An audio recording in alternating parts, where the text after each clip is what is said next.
तो दोस्तों आज हम लोग जिस कंपनी के एनालिसिस करने वाले हैं इसका नाम आपने पहले भी सुना होगा। ये शुगर प्रोडक्शन की एक कंपनी है EID पैरी, जो आज अपने लाइफ टाइम हाई का ब्रेकआउट देने के बाद सक्सेसफुली एक ग्रीन कैंडल बनाई है विथ वॉल्यूम। तो इसके चार्ट की कंप्लीट एनालिसिस देखने से पहले एक बार हम इसकी फंडामेंटल एनालिसिस देख लेते हैं, वापस हम इसके चार्ट पर आएंगे। तो दोस्तों कंपनी का पूरा नाम है EID पैरी इंडिया लिमिटेड। 687 रुपए इसका मार्केट प्राइस है और इंट्राडे में इसने लगभग 8.5% की अच्छी क्लोजिंग दी है। वहीं पर हम इसके पीयर कंपैरिजन की बात करें तो शुगर इंडस्ट्री की कंपनी है जिसमें आपका EID पैरी है ही, साथ में श्री रेणुका शुगर हुआ, Balrampur Chini, Triveni engineering, Bajaj Hindustan sugar, Bannari Amman and Dalmia Bharat जैसी कंपनियां हैं जो कि शुगर प्रोडक्शन का काम करती हैं। कंपनी के क्वार्टरली रिजल्ट्स की बात करें तो इसका जो सेल्स ग्रोथ है वो मार्च 2021 में 3,877 करोड़ का था, मार्च 2022 में 5,666 करोड़, मार्च 2023 में 6,860 करोड़ और मार्च 2024 में 5,557 करोड़ का रहा। साथ ही नेट प्रॉफिट की बात करें तो जहां मार्च 2021 में 62 करोड़ का प्रॉफिट था, मार्च 2022 में 429 करोड़, मार्च 2023 में 287 करोड़ का प्रॉफिट और मार्च 2024 में 294 करोड़ का अच्छा मुनाफा देखने को मिला। साथ ही दोस्तों अगर हम इसके लॉन्ग टर्म प्रॉफिट लॉस की बात करते हैं तो जहां सेल्स ग्रोथ मार्च 2013 में 11,383 करोड़ का था, मार्च 2017 में 14,391 करोड़, मार्च 2021 में 18,556 करोड़,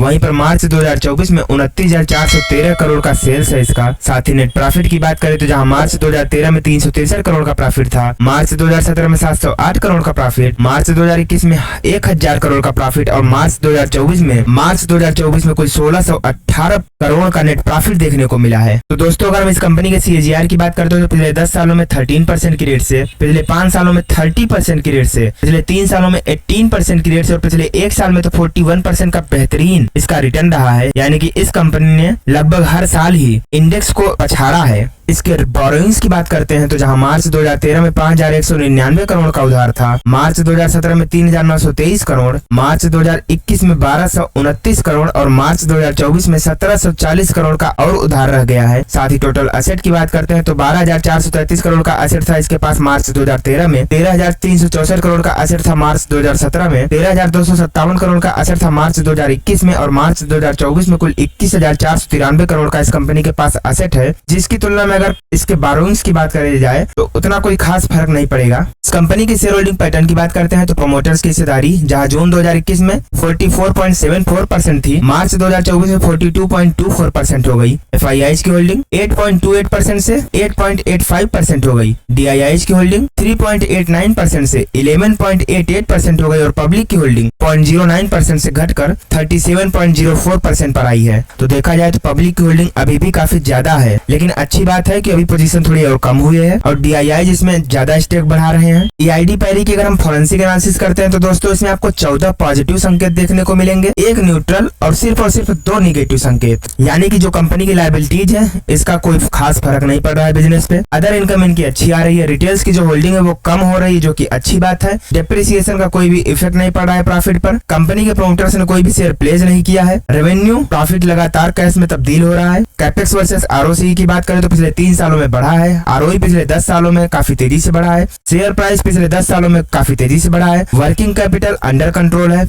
इसका जो डेप्ट है वो मैनेजेबल है, सेल्स ग्रोथ भी लगातार बढ़ रही है, ROCE की स्ट्रेंथ भी बरकरार है और बैलेंस शीट भी लगातार बढ़ती जा रही है। अच्छी बात है कि कंपनी के प्रोमोटर्स ने पिछले 90 दिनों में कोई भी माल बेचा नहीं है और इनके मार्जिन स्टेबिलिटी की बात करें तो वो थोड़ा वोलेटाइल है, वहाँ थोड़ा ध्यान देना पड़ेगा, वैसे कोई खास दिक्कत की बात है नहीं। इस कंपनी के मार्केट शेयर की बात करते हैं तो 10% का मार्केट शेयर है इसके पास, एस्टाजेंथिन में 20% का मार्केट शेयर है, ऑर्गेनिक स्पिरुलिना में 15% फॉस्फेटिक फर्टिलाइजर्स में। EID पैरी की रेवेन्यू की बात करें तो nutrient and allied business 60%, sugar 23%, crop protection 10% and distillery 4%। इसके प्रोडक्ट की बात करें न्यूट्रास्यूटिकल्स में तो prostate health 55.2%, joint health 25.1% and greens 19.7%। Location wise बात करें तो इंडिया से 87.9% का बिजनेस होता है एंड 12.1% का एक्सपोर्ट करती है। डिस्ट्रीब्यूशन चैनल की बात करें तो institutional sales 59%, retail sales 18% and 23% others.